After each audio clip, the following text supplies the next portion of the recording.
Desde las épocas más remotas, los hombres han dedicado sus esfuerzos a hallar la verdad de muchos interrogantes que permanecían ocultos en la naturaleza y sus causas secretas. Aquellos hombres que por sus contemplaciones o por revelación han sido iluminados desde arriba, veneraron las virtudes infusas en la naturaleza, divinizando sus efectos. Para los antiguos filósofos de las Galias, las aguas que corrían por el Sena representaban a ese húmedo radical o mercurio que estaba impregnado de un calor o fuego que salía del seno de las aguas. El ocultismo cristiano nos enseña que este húmedo radical de vida está representado simbólicamente por la Virgen María. Ella es el camino por el que Dios viene a nosotros y por el que nosotros vamos a Él. Antes de que la luz del Evangelio iluminara a los habitantes de aquellas tierras, ciertos filósofos, es decir, magos, sibilas y druidas, habían extendido sus ideas místicas por las Galias. Pero los naturales del lugar, como pueblo belicoso, tosco y poco entendido, no comprendieron el alcance de esas enseñanzas y sacaron de allí toda su mitología. Los magos, que aprendieron su ciencia de los caldeos, eran muy sabios en astrología y cosmología, lo que les permitía ser divulgadores de los efectos e influencias que los astros tienen en este mundo de abajo. Las sibilas recibieron el don de la profecía como recompensa a su virginidad, penetrando en los más grandes misterios de la verdadera religión cristiana. Y los druidas, que habían estado en relación con los egipcios, los fenicios, los griegos y los judíos, que poseían sus libros y su cábala, recibieron todos ellos, por un espíritu profético, que una virgen daría un día a luz para la salvación de los hombres, por lo que le erigieron altares en diversos lugares con la inscripción Virgini Pariture, a la Virgen que debe dar a luz. Los pueblos de las Galias tenían un origen más antiguo que los latinos, que se habían establecido en un país al que llamaron Latium. A estos pueblos galos se les conocía como celtas y llegaron al apogeo de su civilización hacia el año 300 a.C., aunque sus orígenes se remontan al segundo milenio a.C., durante la llamada Edad de Bronce. El verdadero origen de los celtas se pierde en la noche de los tiempos. Hace milenios, grupos de pastores de origen indoeuropeo convivían en el corazón de Europa. Allí surgieron las primeras aldeas fortificadas que sirvieron de base a grupos guerreros, aunque muchos celtas eran nómadas, y para estos no existían las fronteras ni el sentido de la propiedad, pues ¿para qué cargar con objetos pesados durante la marcha? Sin embargo, durante el curso de la llamada Segunda Edad de Hierro, a partir del 475 a.C., comenzaron a ocupar los territorios de Galia, Bohemia, Gran Bretaña, Irlanda, Italia del Norte, España y norte de Portugal. Fueron brillantes orfebres, y a partir del descubrimiento del hierro, sus guerreros dispusieron de ventajas evidentes frente a las armas de bronce. Se podía conseguir un filo más cortante, duro y resistente. Gracias a sus incursiones y conquistas, ocuparon todas las tierras, desde el mar Báltico al Mediterráneo, hasta la costa oeste de España, la actual Galicia, o tierra de los galos, y desde el Mar Negro a las costas de Irlanda, país que en sus comienzos fue gobernado por un misterioso pueblo druida, los Tuatha de Danann, los hijos de la diosa Dana, la Danae griega, madre de Perseo, a quien Zeus fecundó en forma de lluvia de oro, la diosa de la tierra y madre de los dioses y los héroes, de los que se afirma se convirtieron en hadas del otro mundo, es decir, que viven en las dimensiones superiores. Este pueblo misterioso de gentes despiertas son descendientes directos de los antiguos atlantes y sus enseñanzas forman la base del conocimiento druídico y de la mitología celta. La llegada de los Tuatha de Danann figura en su ciclo mitológico anual y coincide con el 1 de mayo, conmemoración de Beltane, o fiestas del fuego, en honor al dios Bel, divinidad caldea, a quien se consagró un monte llamado Tumbelén, Cerro de Bel. Esto nos recuerda a la ciudad de Belén o Belén, donde naciera el Salvador del mundo y cuyo nombre significa Torre de Fuego. En realidad, los druidas de las Galias iban a Gran Bretaña e Irlanda para visitar los santuarios y lugares de iniciación, como el de Stonehenge, para completar su instrucción. Los viajes de los druidas y sus reuniones fueron un elemento de cohesión, pues cimentaban la unión de los pueblos celtas y el sentimiento de parentesco. Así, la Galia y sus gentes tomaron contacto con otros pueblos, como Egipto y particularmente Grecia, de los que asimilaron ciertas facetas culturales que influyeron notablemente en la civilización celta. Fue el historiador griego Heródoto quien por primera vez mencionó a este pueblo diseminado por toda Europa, a los que se consideraba en su conjunto con el nombre griego de Kelti. En la época de la fundación de Roma y su imperio, la Cité de París en las Galias aún no existía, y el lugar no formaba más que una isla pantanosa. Los primeros habitantes de esta isla se llamaban lutecienses, nombre que viene de la palabra latina lutum o luto, que significa barro, a causa de la situación del Sena, cuyas aguas esparcidas en múltiples brazos anegaba la tierra, y tomaron como escudo de armas a los apos, de los cuales estaba lleno el pantano.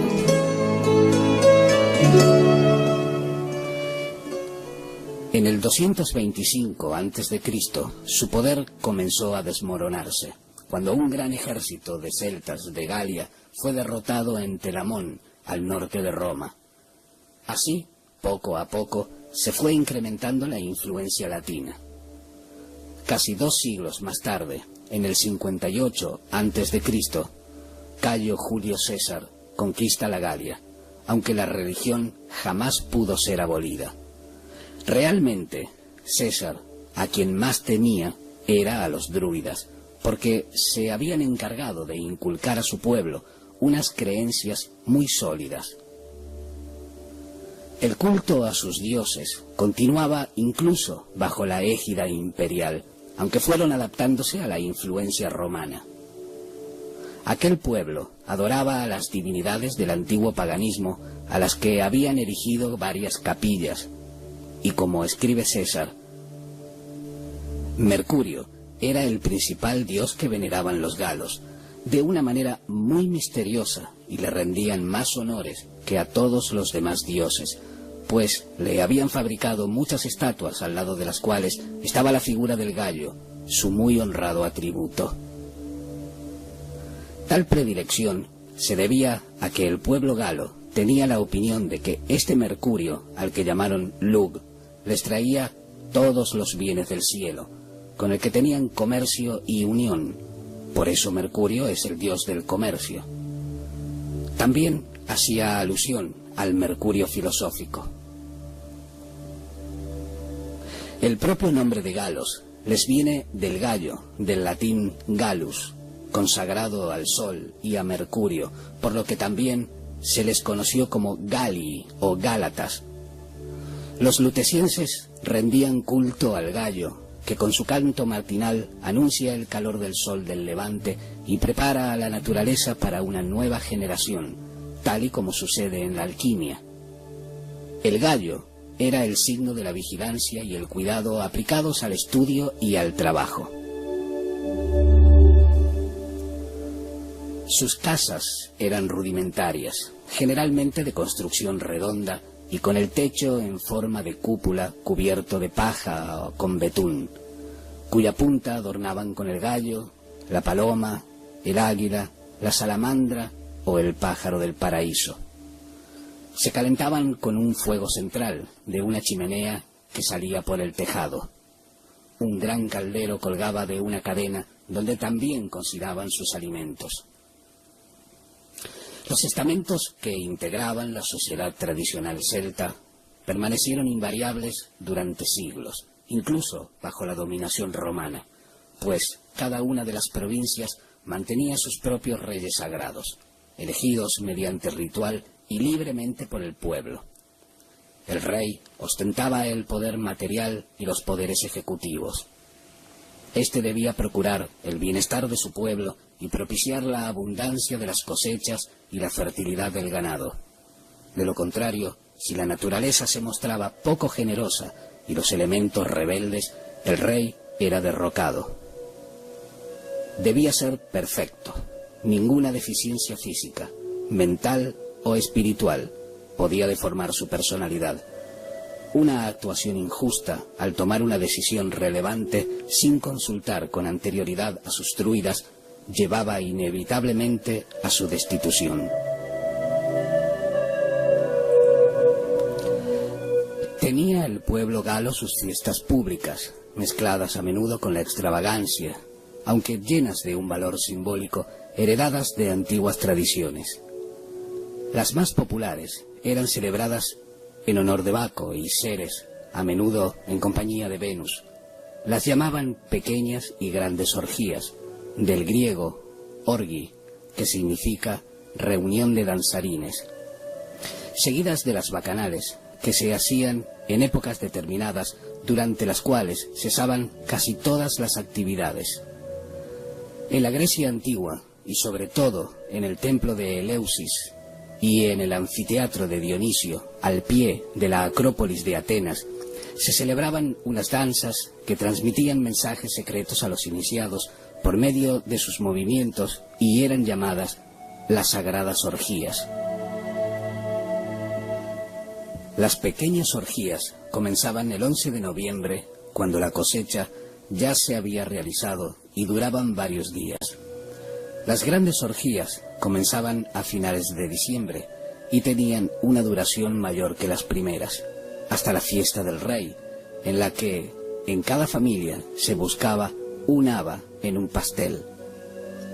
Esta haba, del griego giamos, término que se relaciona con gianos, que significa negro azulado, venía a representar al mercurio alquímico, que se extrae de una masa informe o energía en bruto, alegorizada en este caso por un pastel. No todos comprendían el valor secreto de estos ritos asociados a los griegos y transmitidos por los druidas, pero el pueblo encontraba este tiempo de muy buen gusto, pues se dedicaban a la danza, al ocio y a las voluptuosidades. No hay que omitir el hecho de que los druidas celebraban la fiesta del Gui del Roble. El primer día de marzo iban en procesión a buscarlo a los montes y bosques y en medio de gritos y aclamaciones decían «Al Gui, el año nuevo», y con una rama en la mano bebían deseándose salud unos a otros. Marzo es el mes de Aries o del Cordero, el primer signo zodiacal que marca el inicio de la primavera y del fuego secreto. Por otra parte, el roble era para los druidas el árbol de la ciencia del bien y del mal.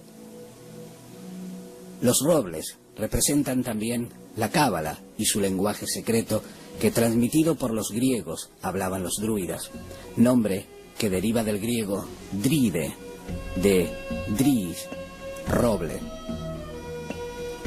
De Cyrano Bergerac, refiriéndose a este lenguaje secreto en su Historia de los pájaros, dice: contempla las encinas de donde nos hallamos y que tienes ante tu vista. Somos nosotras las que te hablamos, y si te sorprendes de que hablemos una lengua usada en el mundo del que procedes, sabe que nuestros primeros padres son originarios de él, y vivían en Épiro, en el bosque de Dodona, donde su bondad natural los impulsó a poner oráculos al alcance de los afligidos que los consultaban. Por esa razón habían aprendido la lengua griega, la más universal que existía entonces, a fin de ser comprendidos. Los druidas estaban muy unidos a la encina, también al abedul, cuyas ramas se utilizaban para azotar a los delincuentes y expulsar a los demonios, y al sauce, que era el árbol de las brujas. En inglés, bruja se dice witch, palabra que proviene de willow, sauce, árbol bajo cuya protección estaban los poetas. Pero los rituales druídicos destacaban la importancia del roble, del cual recogían el muérdago, que representaba el espíritu del árbol dios, y comían las bellotas a fin de potenciar sus facultades adivinatorias. Los atributos mágicos del muérdago superaban a los de cualquier otro vegetal. Sus propiedades terapéuticas eran inagotables, ya que podía curar los ataques epilépticos, problemas de la piel, infertilidad, y era considerado el mejor antídoto contra todos los venenos conocidos. En el país de Gales se le llamaba Oliach, cuyo significado es el de panacea universal. Los druidas tenían un ritual específico para el roble. En el sexto día del creciente lunar, la asamblea de sacerdotes se reunía bajo el árbol elegido. Se procedía al sacrificio de 2 toros blancos que no hubieran sido nunca uncidos. El druida, ataviado con el blanco sacerdotal, se encaramaba a las ramas más altas, elegía una porción de muérdago y lo cortaba con una hoz de oro, depositándolo a continuación y con gran cuidado sobre un lienzo blanco. El vegetal no debía, bajo ningún concepto, tocar el suelo. Así quedaba el lugar considerado como sagrado. Por otra parte, los cabalistas y alquimistas daban al roble y a la encina el mismo valor y aseguraban que la fermentación del compuesto debía hacerse en un tonel al que llamaban recipiente de encina. Representa también la palmera de dátiles conocida por los griegos con el nombre de Phoenix, del latín fénix, que es el fénix hermético, quien después de incinerarse pasa de la piedra al blanco y renace con el color rojo, dando paso a la culminación de la gran obra. La encina es también el sicómoro, higuera egipcia o higuera del faraón. Según los evangelios apócrifos, fue una higuera el árbol que resguardó a la Sagrada Familia cuando la huida a Egipto. La nutrió con sus frutos y apagó su sed gracias al agua limpia y fresca que Jesús niño hizo brotar de entre sus raíces. Sin embargo, los sacerdotes druidas rendían culto a Teutatis, Jesús, Belenos, Lug, Taramis, Marte y principalmente a Isis y Osiris. Pero existía una entidad absoluta y todopoderosa, increada y anterior al universo, creadora del cosmos, que no podía nombrarse ni ser representada, y de la cual todos los dioses eran manifestaciones suyas, lo que en Cábala se conoce como Ain. Siempre que los autores de la antigüedad clásica hablaban de los druidas, lo hacían con gran admiración. El druida Dividiacos, amigo personal de Julio César, es mencionado por Cicerón en el primer volumen del texto latino De Divinatione, donde dice: conocía las leyes de la naturaleza, lo que los griegos llaman filosofía, y predecía el porvenir, bien por medios de augurios, bien por medio de conjeturas. Los druidas eran grandes filósofos, teólogos y astrólogos. Para utilizar sus poderes adivinatorios, asignaban a cada hombre o mujer un árbol de acuerdo con su día de nacimiento. De esta manera, estudiando el árbol en cuestión, crearon un horóscopo para las predicciones más inmediatas. Eran poseedores de una doctrina jurídica, una doctrina moral, una doctrina sobre la resurrección e inmortalidad del alma, que aprendieron de los viejos filósofos griegos y de una autoridad reconocida por todos. Tenían derecho a decidir en casi todas las disputas públicas y privadas. Ejercían de jueces, imponiendo recompensas y castigos. Sus sacerdotes, con un archidruida o gran sacerdote a la cabeza, observaban una gran pureza en sus costumbres y seriedad en sus oficios, hasta el punto de ser considerados ministros de los dioses, y tan venerados que se les consultaba sobre cuestiones de gobierno, nación y otros temas principales por los naturales de la zona, así como otros poderes y pueblos. Los oráculos que interpretaban eran reputados como si hubieran salido de la boca de los dioses. Tenían tal fuerza y efecto como si el cielo y todo el consejo del Olimpo hubiesen pronunciado tales decretos. Los celtas se mostraron tan satisfechos de sus maestros que no dudaban en poner a sus hijos bajo tutela tan apreciada, porque sabían que recibirían una educación superior. Los cultos de los druidas no solo impresionaban a los extranjeros, sino también a los insulares lutecienses, sus vecinos. Así estos fueron adoptando pacíficamente la religión y cultos de las Cité. Se fundaron templos bajo la advocación de Isis y de Osiris, su esposo y hermano. Fue en esta ocasión que los habitantes de la isla que formaba la Cité de los lutecienses, es decir, de los barrosos, cambiaron su nombre y tomaron uno menos sucio y más elevado como propio y especial para la divinidad principal a la que adoraban, llamándose parisinos, de las palabras paraisis, del francés parisis, y de aquí París, lo que daba a entender que esta ciudad seguía su culto y que era su divinidad tutelar. El culto a Isis arraigó en las Galias y los parisinos le edificaron templos y erigieron altares más allá de su isla. Los galos habían construido y edificado un templo magnífico al dios Marte sobre la montaña más alta de los alrededores de París, la cual dominaba toda la Cité. Esta montaña es conocida hoy con el nombre de Montmartre, y la opinión popular lo traduce como Monte de los Mártires, cuando en realidad se trata del Monte de Marte, como se le conoció en su fundación. La razón del templo en ese lugar se debió a que los sacerdotes druidas vieron en él la primera influencia o fuego celeste que vivifica la tierra, que comienza en el equinoccio del mes de marzo y bajo la influencia de Aries, cuyo regente es Marte.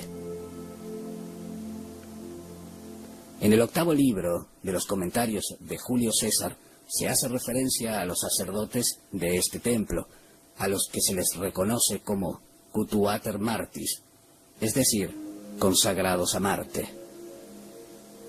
El término Gutuater, cuya raíz viene de Gutu, voz, y Ater, emparentado con Pater, representa al padre de la palabra, o al encargado de pronunciar las invocaciones mágicas y las alabanzas.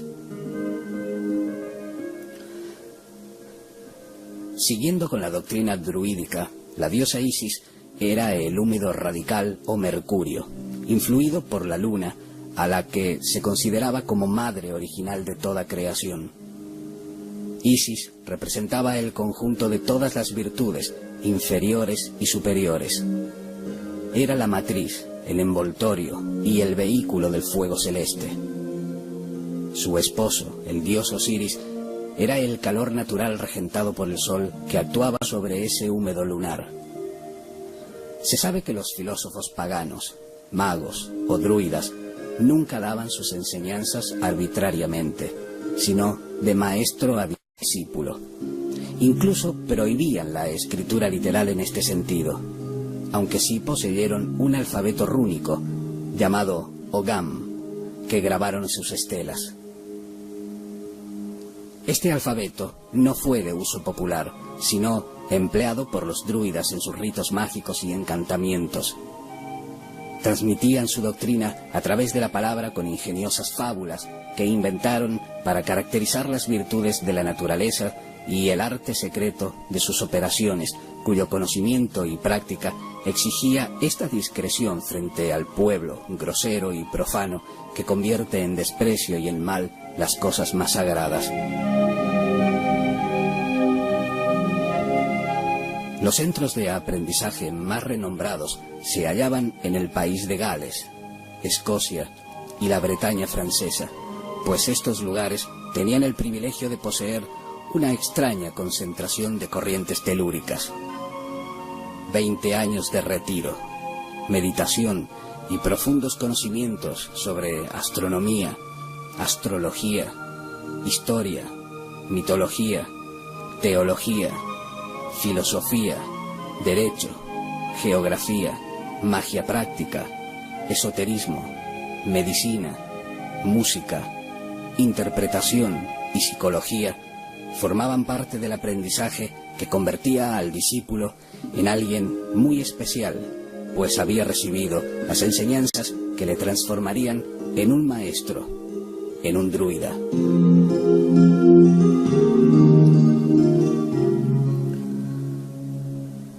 Los druidas tenían sus colegios iniciáticos en los que también participaban las mujeres que se convertían en druidesas, al menos en la Galia y en Irlanda. Pomponius Mela, escritor y geógrafo hispano-romano del siglo I, menciona a las galicenas, que eran unas vírgenes muy bellas a las que se podía encontrar en la pequeña isla de Seine, al oeste de la Bretaña francesa. Las druidesas predecían el futuro. Eran grandes poetisas y conocedoras de las virtudes de las plantas. Estaban consideradas como muy próximas al género de las hadas. Fueron ellas las que llevaron el cuerpo moribundo del rey Arturo a la isla de Avalon.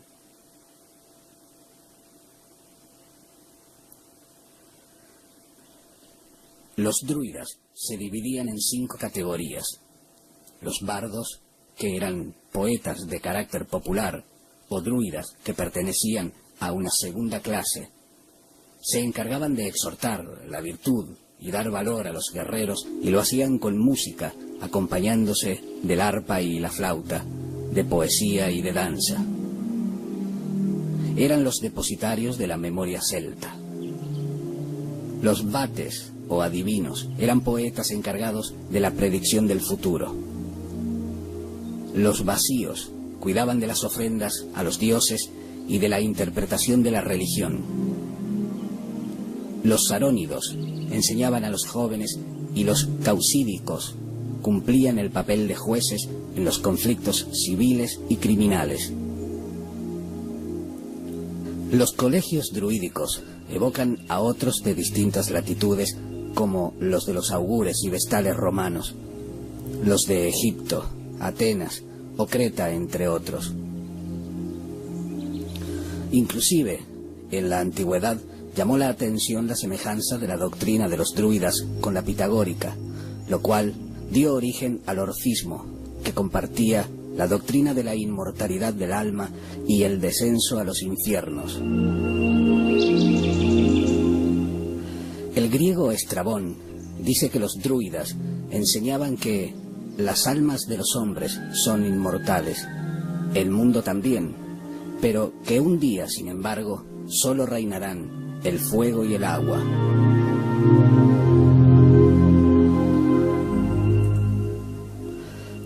Para celebrar sus ritos más secretos, al carecer de templos propiamente dichos, se retiraban a una isla, a la cima de una montaña, al corazón de un bosque, o a un claro entre los árboles, a los que llamaban Nemetón, que significa santuario. Varias ciudades fueron nombradas con estas disidencias: Nemetodorum, la actual Nanterre, cerca de París; Nemetobriga, en Galicia. Las plantas, los ríos, las piedras, tenían para los celtas un intenso significado espiritual.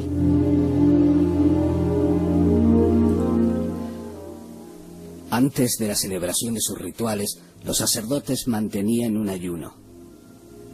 Preparaban determinadas cocciones y elegían cuidadosamente la colocación de los sacerdotes participantes.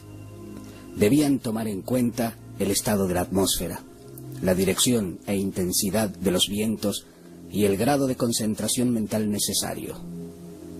Si se descuidaban los preparativos o las condiciones ambientales, el resultado del acto mágico podía volverse contra ellos hasta niveles insospechados y resultar dañados por las fuerzas desencadenadas.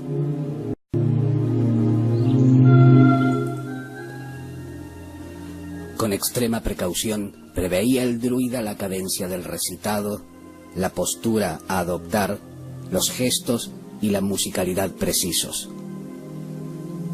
Uno de los rituales estaba orientado hacia la oniromancia, o adivinación por los sueños. El druida mascaba un trozo de carne, lo depositaba sobre una piedra plana detrás de una puerta. A continuación, invocaba a los dioses y recitaba una plegaria mágica. Se recostaba y se entregaba al sueño con las mejillas apoyadas en las palmas de las manos. Sus compañeros mantenían la estancia en silencio y calma absolutos, hasta el revelador despertar del durmiente. Entre los irlandeses, este género de actividades adivinatorias era denominado Imbas Forosnai.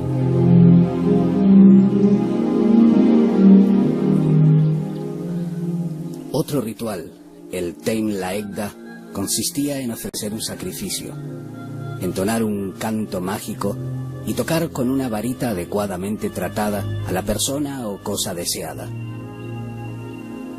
Luego se introducían el pulgar en la boca y mientras entonaban la invocación pertinente, obtenían la inmediata revelación. Ninguna actitud, ningún gesto, ninguna palabra carecía de significado. Las gesa o invocaciones eran pronunciadas siempre por miembros cualificados de la clase druídica que podían pertenecer a ambos sexos o desempeñar el oficio de poetas y músicos, consiguiendo la forma precisa, la entonación necesaria y el gesto medido para determinar su eficacia. El dominio de los elementos formaba parte importante de los rituales del druidismo.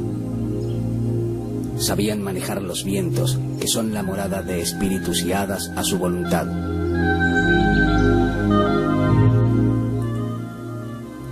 Cuando los hijos de Milé, de la flota galesa, avistaron las playas de Irlanda, los druidas pertenecientes a la estirpe de los Tuatha de Danann lograron con su magia que los vientos alejaran las naves de los intrusos. El agua, como elemento fecundante, era considerada sagrada. Los druidas conocían sobradamente sus propiedades y sabían el modo de liberar su energía reconstituyente. Se sabe que la catedral de Chartres está construida sobre los vestigios de un antiguo pozo muy venerado por los celtas al que acudían en peregrinación para beber sus aguas, cargada de una fuerte corriente telúrica y bajo la atenta observación de los druidas lograr curaciones milagrosas. El fuego no era un elemento más, sino la manifestación de esa misteriosa energía que mueve el cosmos y cuyo movimiento era expresado por medio de espirales y esvásticas labradas en las piedras.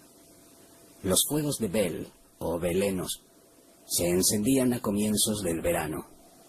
Los druidas conocían la naturaleza del fuego alquímico destinado a sublimar la materia prima de la gran obra para alcanzar estados superiores de sutileza. El dominio del elemento tierra les confería poder para mandar a las criaturas elementales, gnomos y duendes que en Irlanda recibieron el nombre de leprechauns. En su obra de corografía, el historiador Pomponius Mela atestigua que tienen maestros de sabiduría a los que llaman druidas, enseñan muchas cosas a los nobles de la Galia, a escondidas, durante 20 años, bien en grutas, bien en bosques retirados. El culto de los druidas estuvo muy ligado a las piedras. Sin embargo, gran parte de los monumentos datan de fechas arcaicas anteriores a la llegada de los celtas. Los druidas, tan asociados a la madre naturaleza, supieron extraer de la tierra su energía magnética y veneraron los conjuntos megalíticos ya construidos a los que acudían para meditar y hacer sus observaciones astronómicas, siendo, tal vez, los más famosos el alineamiento de Karnak en la Bretaña meridional francesa y el de Stonehenge en la llanura de Salisbury, al sudoeste de Inglaterra, con una antigüedad calculada en más de 4.500 años. El dios solar de Stonehenge se regía, según todos los indicios, por el calendario egipcio representado por medio de arcos y pilares los días del mes ordinario. El año solar se dividía en 5 estaciones, cada una de las cuales contaba con 3 períodos de 24 días. El círculo del gran complejo fue trazado y orientado de tal modo que, al amanecer del 21 de junio, en el solsticio de verano, los rayos solares inciden directamente por el final de la avenida de entrada hasta iluminar el altar central para deslizarse luego sobre el pilar de Hillstone, colocado sobre la zona externa del círculo, donde el sol parece quedar colgado, inmóvil.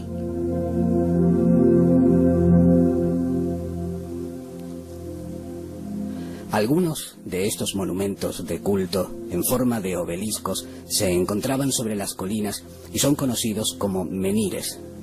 Había construcciones de 3 bloques de piedra a manera de altar.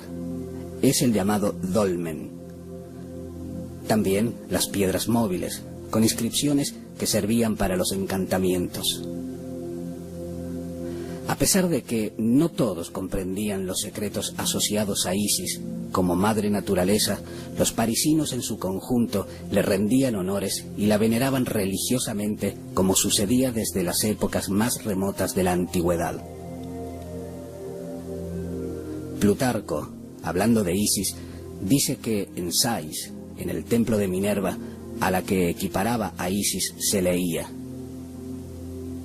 «Yo soy todo lo que ha sido, todo lo que es y todo lo que será. Ningún mortal ha levantado aún mi velo perfectamente».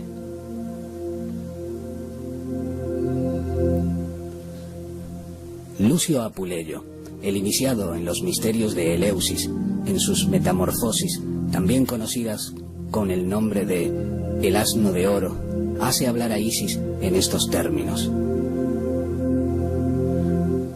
«Yo soy la naturaleza, madre de todas las cosas, maestra de los elementos, el comienzo de los siglos, la soberana de los dioses, la reina de los manes. Mi divinidad, uniforme de sí misma, es honrada bajo nombres diferentes y en ceremonias diferentes. Los frigios me llaman Pesimextiana, madre de los dioses, los atenienses Atenea, los romanos Minerva, los de Chipre Venus, los de Creta Diana y Mixtina, los sicilianos Proserpina, los de Eleusis la antigua Ceres, otros Juno, Beliona, Hécate, Ramnusia, finalmente los egipcios y sus vecinos Isis, que es mi verdadero nombre». Todas las estatuas que los antiguos paganos erigieron a las divinidades a las que veneraban eran una representación de las virtudes divinas, objeto de su culto a la naturaleza. Pues bien, la naturaleza, servidora de la divinidad que el artista hermético encuentra en esa masa informe, fuego acuoso y agua ígnea, ha sido, bajo la imagen de Isis, el sujeto esencial de los pueblos antiguos y cuya estatua material no era más que la imagen de sus atributos celestes. De esta manera, Aurus, el dios del día y de la vida, era hijo de Isis y de Osiris, es decir, de la naturaleza y del calor del fuego solar. Las imágenes de Isis estaban vestidas de negro, para señalar la vía de la putrefacción y de la muerte, comienzo de toda generación natural, sin cuyo concurso es imposible llegar a buen fin en el magisterio de la obra. En muchas ocasiones a esta Virgen se le representaba con la luna a fin de significar el mercurio filosófico, que es su diminutivo. Pues la luna es un cuerpo opaco, sin luz propia, que es capaz de brillar cuando ha recibido los rayos del sol, ese espíritu infuso que es su agente y que los maestros del arte llamaron azufre.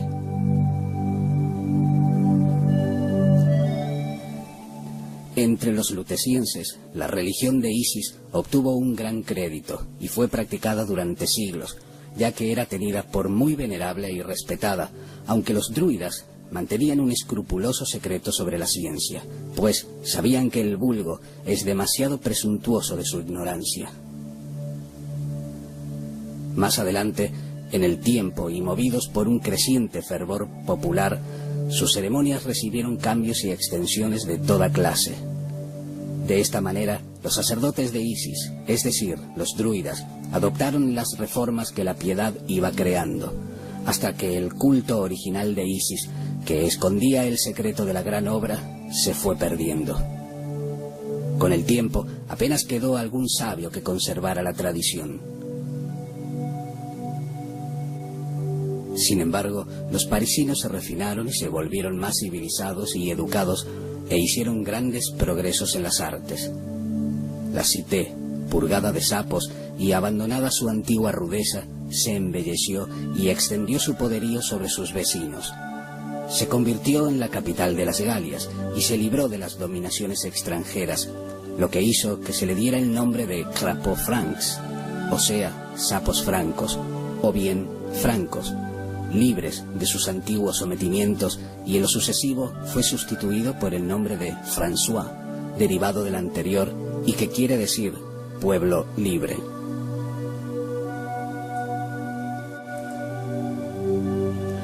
Varios siglos después del nacimiento de Cristo, los discípulos de los apóstoles, siguiendo sus misiones evangélicas, habiendo penetrado en las Galias, sembraron los principios y establecieron los fundamentos del cristianismo, pues, como afirma un historiador de la iglesia de Chartres, ciudad que después de la cercana Dreux era la sede principal de la religión de los druidas, aquellos que a este país fueron enviados para anunciar el Evangelio hicieron muchos progresos, porque encontraron allí disposiciones maravillosas para la conversión de los pueblos, debido a la relación de las ceremonias de los druidas con nuestros misterios.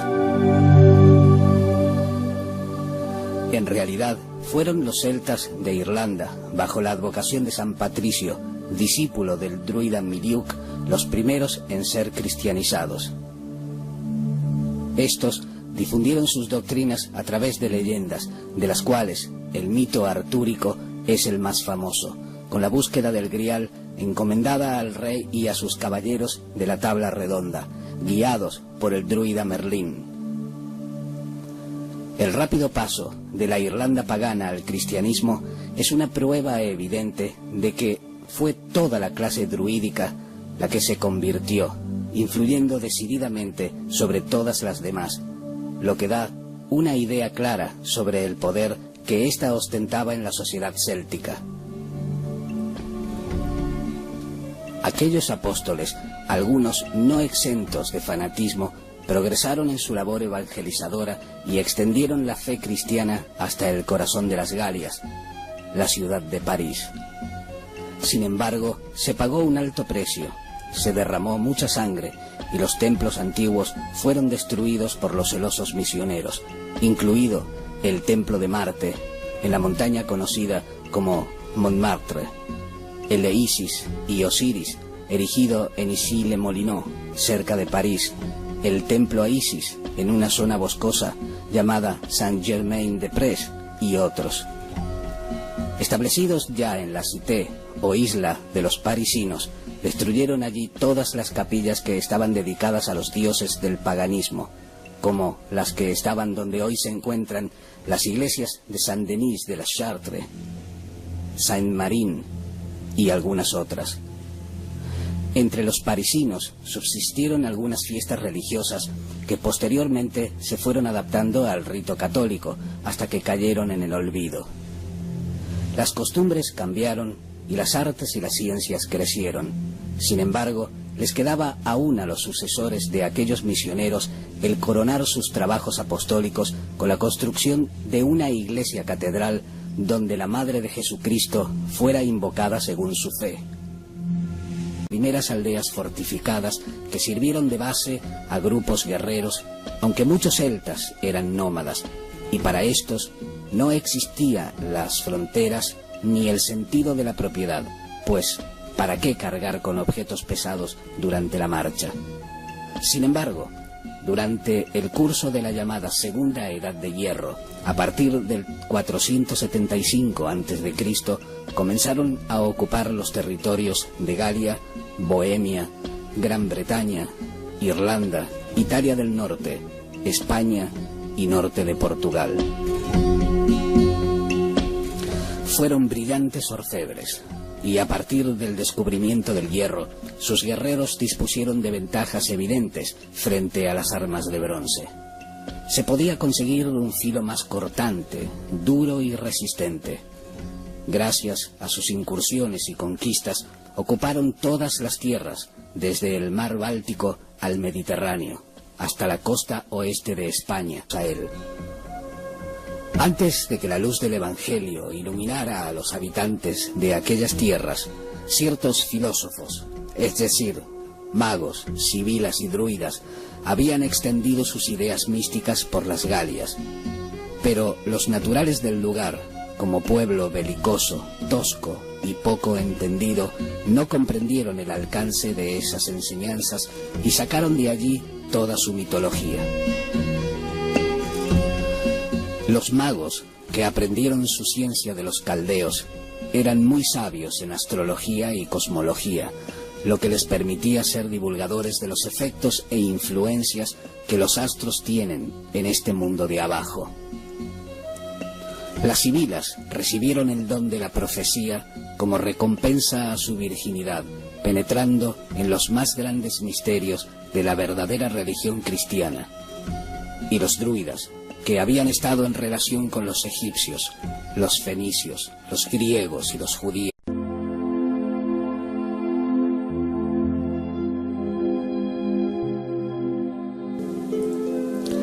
Desde las épocas más remotas, los hombres han dedicado sus esfuerzos a hallar la verdad de muchos interrogantes que permanecían ocultos en la naturaleza y sus causas secretas. Aquellos hombres que por sus contemplaciones o por revelación han sido iluminados desde arriba, veneraron las virtudes infusas en la naturaleza, divinizando sus efectos. Para los antiguos filósofos de las Galias, las aguas que corrían por el Sena representaban a ese húmedo radical o mercurio que estaba impregnado de un calor o fuego que salía del seno de las aguas. El ocultismo cristiano nos enseña que este húmedo radical de vida está representado simbólicamente por la Virgen María. Ella es el camino por el que Dios viene a nosotros y por el que nosotros vamos a la actual Galicia o tierra de los galos, y desde el Mar Negro a las costas de Irlanda, país que en sus comienzos fue gobernado por un misterioso pueblo druida, los Tuatha de Danann, los hijos de la diosa Dana, la Danae griega, madre de Perseo, a quien Zeus fecundó en forma de lluvia de oro, la diosa de la tierra y madre de los dioses y los héroes, de los que se afirma se convirtieron en hadas del otro mundo, es decir, que viven en las dimensiones superiores. Este pueblo misterioso de gentes despiertas son descendientes directos de los antiguos atlantes y sus enseñanzas forman la base del conocimiento druídico y de la mitología celta. La llegada de los Tuatha de Danann figura en su ciclo mitológico anual y coincide con el 1 de mayo, conmemoración de Beltane, o fiestas del dios, que poseían sus libros y su cábala.